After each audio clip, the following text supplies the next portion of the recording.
Welcome to Telugu capital TV. నేను మీ advocate Sasikanth. ఇవాళ నాతో మా కొలీగ్ అడ్వకేట్ శ్వేత గారు ఉన్నారు. నమస్తే మేడం. నమస్తే సార్. మేడం, చాలా ఇన్సూరెన్సెస్ మనం చూస్తున్నాము.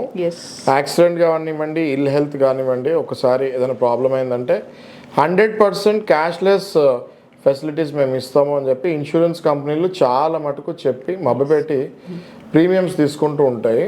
Not saying that every insurance company is the same, but కొన్ని ఇన్సూరెన్స్ కంపెనీల్లో ప్రీమియం కలెక్ట్ చేసుకుంటానికి, పాలసీ బుక్ చేస్తానికి కొంతమంది ఏజెంట్లు ఇష్టం వచ్చింది చెప్తారు. ఆ తర్వాత ఏదైనా మనం మళ్ళీ ఫెసిలిటీ తీసుకునేటప్పుడేమో టోటల్గా వయసు వరుసలాగా ఉంటుంది.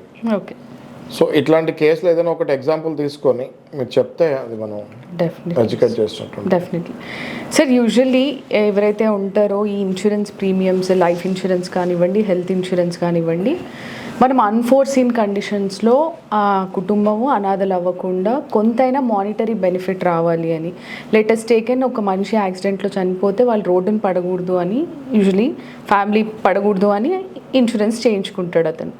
లేదు, ఏదైనా మెడికల్ ఇల్నెస్, ఏదైనా జబ్బు చేసింది అనుకోండి, సడన్గా lot of amounts liquid cash ఎవరి దగ్గర ఉండదు. అలాంటి పరిస్థితుల్లో ట్రీట్మెంట్ ఎఫర్ట్ చేయడానికి ఇన్సూరెన్స్ పాలసీలు మనం తీసుకుంటూ ఉంటాం. కానీ మోస్ట్ ఆఫ్ ది టైమ్స్ ఎప్పుడైతే మనకు అవసరం పడుతుందో ఇన్సూరెన్స్ పాలసీ, మనం క్లెయిమ్ చేయగానే చాలా కంపెనీస్ ఏదో ఒక సాకు చూపించి, ఏదో ఒక రీజన్, అది వ్యాలిడ్ రీజనా లేదా పక్కన పెట్టేయండి, వాళ్ళు క్లెయిమ్ని రిజెక్ట్ చేస్తూ ఉంటారు. సార్ మేము డబ్బులు పే చేయలేము, వాళ్ళు దానికి 1,00,000 కారణాలు చూపిస్తూ ఉంటారు. అటువంటి ఒక కేసులో సుప్రీంకోర్టు రీసెంట్గా ఒక జడ్జ్మెంట్ పాస్ చేసింది సార్, 27 ఫిబ్రవరి రోజే. ఇదేంటి అంటే, failure to mention other policies does not amount to material fact in relation to life insurance policy availed. Supreme Court directs insurance company to release all the benefits to claimant. Supreme Court ఈ జడ్జ్మెంట్లో ఏవైతే benefits అతను పొందవలసి ఉందో ఈ policy చేసుకున్న ప్రకారము, అతను చనిపోయిన రోజు నుంచి ఎన్ని రోజులైతే, ఇప్పుడు ఈ కేసు చాలా ఏళ్ళు నడిచింది కాబట్టి ఆ చనిపోయిన రోజు నుంచి నెక్స్ట్ డే నుంచి 9% ఇంట్రెస్ట్తోని మీరు డబ్బంతా రీపే చేయాలి, ఆ ఫ్యామిలీకి, ఆ కుటుంబానికి మొత్తం మీరు రీపే చేయాలి అని చెప్పింది. అయితే ఫ్యాక్ట్స్ ఆఫ్ ది కేసులోకి వెళ్తే ఏంటి అంటే సార్, రామ్ కరణ్ శర్మ అనే ఒక ఆయన ఉన్నారు. ఆయన ఇన్సూరెన్స్ పాలసీ తీసుకున్నారు ఎగ్జైడ్ లైఫ్ ఇన్సూరెన్స్ నుంచి. ఓకే, ఇన్ 2014 తర్వాత ఆయన అన్ఫార్చునేట్గా యాక్సిడెంట్లో చనిపోవడం జరిగింది. వాళ్ళ కొడుకు ఈ క్లెయిమ్ చేసుకోవడానికి, బెనిఫిట్స్ అన్ని క్లెయిమ్ చేసుకోవడానికి ఎగ్జైడ్ కంపెనీకి వెళ్ళాడు. అప్పుడు ఆ క్లెయిమ్ రిజెక్ట్ చేశారు. ఎందుకు అనంటే, మీ ఫాదర్ వేరే ఇన్సూరెన్సెస్ కూడా చేసుకున్నారు, కానీ అందులో ఒక్కటే రివీల్ చేశారు, మిగతావి మాకు రివీల్ చేయలేదు అని.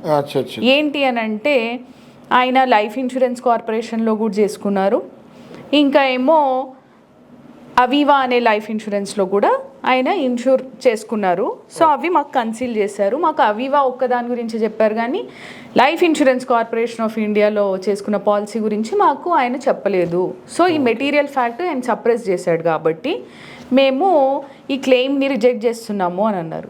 దాని మీద వీళ్ళు కన్జ్యూమర్ కోర్టుకి వెళ్ళడం జరిగింది. అక్కడ ఈ వీళ్ళ ఏదైతే గ్రీవియన్స్ ఉందో దాన్ని డిస్మిస్ చేయడం జరిగింది. ఆ తర్వాత నేషనల్ కమిషన్కి వెళ్ళారు, అక్కడ డిస్మిస్ చేశారు.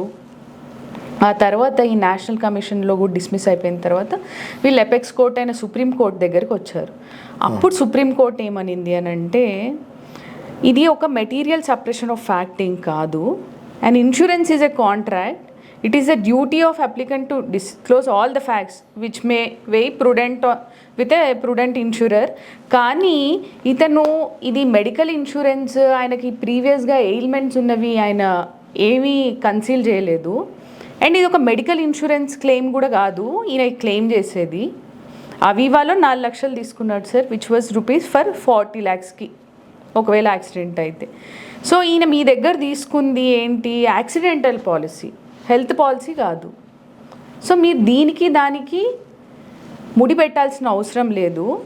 పూర్తిగా ఏదైతే ఉందో, respondent insurance companies directed to release all the benefits. ఏ రోజైతే ఆయన చనిపోయారో ఆ తర్వాత నుంచి ఆ పాలసీ రూల్స్ అండ్ రెగ్యులేషన్స్ ప్రకారము ఎంతైతే డబ్బు ఉందో అదంతా మీరు with in interest rate of 9% interest రేట్తోని కట్టమని ఇన్సూరెన్స్ కంపెనీకి చెప్పింది sir supreme court division bench. So ఇప్పుడు ఇన్సూరెన్స్ కంపెనీలు డబ్బులు ఎగ్గొడతానికి ఎస్. చూసారు కదా, ఇలాంటి అవేర్నెస్, లీగల్ పట్ల అవేర్నెస్ ప్రోగ్రామ్స్ మేము మీ గురించి చేస్తున్నాము.